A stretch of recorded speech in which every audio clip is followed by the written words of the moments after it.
এবার সীমান্তে তুর্কি ড্রোন মোতায়েন করেছে বাংলাদেশ। এই খবর পেয়ে ভারতও সীমান্তে নিরাপত্তা ও নজরদারি বাড়িয়েছে। এক প্রতিবেদনে এই খবর জানিয়েছে দেশটির সংবাদ মাধ্যম ইন্ডিয়া টুডে। তবে কালবেলার পক্ষে ভারতীয় মিডিয়ার এই দাবি স্বতন্ত্রভাবে যাচাই করা সম্ভব হয়নি। প্রতিবেদনে বলা হয়, ঢাকা নয়াদিল্লি টানাপোড়েনের মধ্যেই পশ্চিমবঙ্গ সীমান্তবর্তী এলাকায় তুরস্কের তৈরি অত্যাধুনিক বাইরাক্টার TB2 ড্রোন মোতায়েন করেছে বাংলাদেশ। এই ড্রোন নজরদারি এবং নির্ভুল আঘাত হানায় সক্ষমতায় বিশেষভাবে পরিচিত। বাংলাদেশের একমাত্র মাল্টিন্যাশনাল টাইলস ব্র্যান্ড আরএকে সিরামিক্স। ভারতের কৌশলগত গুরুত্বপূর্ণ চিকেন নেক অঞ্চল ঘিরে এই ড্রোন মোতায়েনে উদ্বেগ আরও বাড়িয়েছে। ভারতের প্রতিরক্ষা গবেষণা সংস্থার ওয়েবসাইটের তথ্য বলছে, এবছরের শুরুর দিকে বাংলাদেশ সশস্ত্র বাহিনী তুরস্ক থেকে 12টি বাইরাক্টার TB2 ড্রোনের প্রথম ধাপের 6টি পেয়েছে। বাংলাদেশের ডিফেন্স টেকনোলজি সূত্রের বরাত দিয়ে এই তথ্য জানানো হয়। বিশ্বের অত্যাধুনিক ড্রোনগুলোর মধ্যে সবার ওপরের তালিকায় রয়েছে তুরস্কের তৈরি এই অত্যাধুনিক বাইরাক্টার TB2 ড্রোন। দামে তুলনামূলক কম হলেও দুর্দান্ত কার্যকরী এই ড্রোন বিশ্বের বিভিন্ন অঞ্চলে চলমান যুদ্ধে ব্যবহৃত হয়ে আসছে এরদোয়ানের দেশের তৈরি বাইরাক্টার সিরিজের এই ড্রোনটি। এই ড্রোন ব্যবহার করেই নিজেদের তুলনায় ঢের শক্তিশালী আর্মেনিয়াকে যুদ্ধের ময়দানে ধসিয়ে দিয়েছিল ককেশাস অঞ্চলের একমাত্র মুসলিম দেশ আজারবাইজান। 2020 সালে নাগর্নো কারাবাখের যুদ্ধে রাশিয়ার তৈরি সব আধুনিক অস্ত্র নামায় আর্মেনিয়া, কিন্তু তুরুপের তাস হিসেবে যুদ্ধক্ষেত্রে বাইরাক্টার TB2 ড্রোন নামায় আজারবাইজান।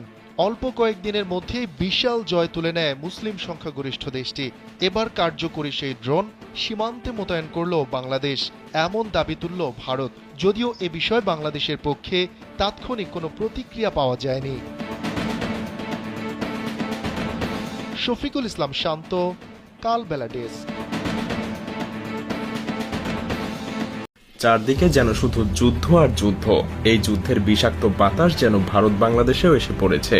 যে কোনো মুহূর্তে ভারত বাংলাদেশে আক্রমণ করতে পারে, কারণ সাম্প্রতিক সময়ে ভারতের সবচাইতে বড় মাথা ব্যথার কারণ হয়ে দাঁড়িয়েছে বাংলাদেশের রাজনৈতিক প্লট পরিবর্তন।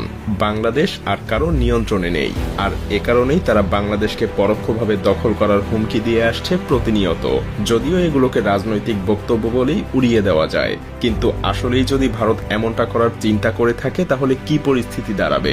বাংলাদেশ কি পারবে পৃথিবীর চতুর্থ বৃহত্তম ভারতের মতো সামরিক দানবের মুখোমুখি হতে, নাকি নতুন আর একটা গাজায় পরিণত হবে? নাকি ভারত বাংলাদেশকে আক্রমণ করলে নিজেই বিভক্ত হয়ে যাবে, আলাদা হয়ে যাবে 7 সিস্টার? আজ চলুন সেই বিশ্লেষণই করা যাক।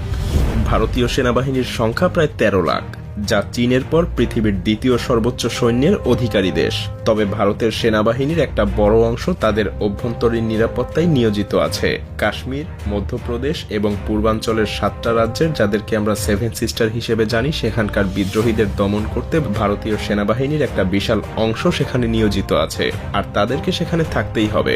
তা না হলে 7 সিস্টার সহ আরো বেশ কিছু রাজ্য বিভক্ত হয়ে যাওয়ার প্রবল সম্ভাবনা আছে। অন্যদিকে পাকিস্তানের সেনাবাহিনীর অ্যাক্টিভ রিজার্ভ সবকিছু মিলিয়ে সংখ্যা প্রায় 7 লাখের কাছাকাছি, যাদের একটা বড় অংশ সবসময় ভারতকে আক্রমণ করার সুযোগ খুঁজতে মুখিয়ে থাকে। আর এতে করে ভারতীয় সেনাবাহিনীর অন্ততপক্ষে 8 লাখ সৈন্য প্রয়োজন পাকিস্তান এবং নিজেদের অভ্যন্তরীণ সব সংকট মোকাবেলা করতেই। এখানেই শেষ না, ভারতকে অবশ্যই চীনের আগ্রাসন থেকে বাঁচার জন্য আরো 3 লক্ষ সেনাবাহিনী চীন ভারত সীমান্তে সবসময় মোতায়েন রাখতে হয়। কিন্তু অবশিষ্ট 2 লাখ সৈন্য নিয়ে ভারত যদি বাংলাদেশে আক্রমণ করতে চায়, তবে সেটা যেন ভারতের জন্য হবে নিজের পায়ে নিজের কুড়াল মারার মতো। কেন বলছি এই কথা? কারণ সামরিক বিশেষজ্ঞরা মনে করেন কোনো দেশকে দখল করতে গেলে সেই দেশের শক্তির চাইতে 3 গুণ সৈন্য থাকা প্রয়োজন। মজার ব্যাপার হলো, আপনি যুদ্ধ বিমান দিয়ে শত্রুর দেশকে শুধু ধ্বংসই করতে পারবেন, কিন্তু দখলে নিতে গেলে অবশ্যই আপনাকে সেখানে মোতায়েন করতে হবে পদাতিক বাহিনী। আর তাই ভারতের 2 লাখ সৈন্য দিয়ে বাংলাদেশকে দখলে নেওয়া সম্ভব না, কারণ বাংলাদেশের সেনাবাহিনীর সংখ্যাও একেবারে কম না। আর তাই বলাই যায়, এই পরিস্থিতিতে ভারতীয় সেনাবাহিনীর জন্য বাংলাদেশকে আক্রমণ করা অসম্ভব হয়ে দাঁড়াবে। তবে এখানে চীন পাকিস্তান নিজেদের স্বার্থে ভারতকে সীমান্ত থেকে দূরে ব্যস্ত রাখতে বাংলাদেশকে অস্ত্র দিয়ে সহযোগিতা করার সম্ভাবনা অনেক বেশি, যা ভারতের জন্য কাল হয়ে দাঁড়াতে পারে। কিন্তু ভারতের সক্ষমতা কিন্তু এখানেই শেষ না, কারণ তাদের আছে পৃথিবীর অন্যতম আধুনিক এবং বিশাল শক্তির বিমান বাহিনী। তবে মজার ব্যাপার হলো তাদের সেখানেও রয়েছে বেশ দুর্বলতা, কারণ তাদের পর্যাপ্ত যুদ্ধ বিমান আছে ঠিকই, কিন্তু লজিস্টিক সহযোগিতা করার সক্ষমতা অতটাও নেই। কারণ ভারতীয় বিমান বাহিনীর কাছে মাত্র 10টা হেভিওয়েট পরিবহন বিমান এবং 30টা মিডিয়াম ক্যাটাগরির লজিস্টিক বিমান রয়েছে। অথচ ভারতের মতো একটা বিশাল দেশে সৈন্য এবং রসদ মোতায়েন করতে এই কিছু ট্রান্সপোর্ট বিমান কোনোভাবেই যথেষ্ট হবে না। যেমন 2020 সালে চীনের সংঘর্ষের সময় ভারত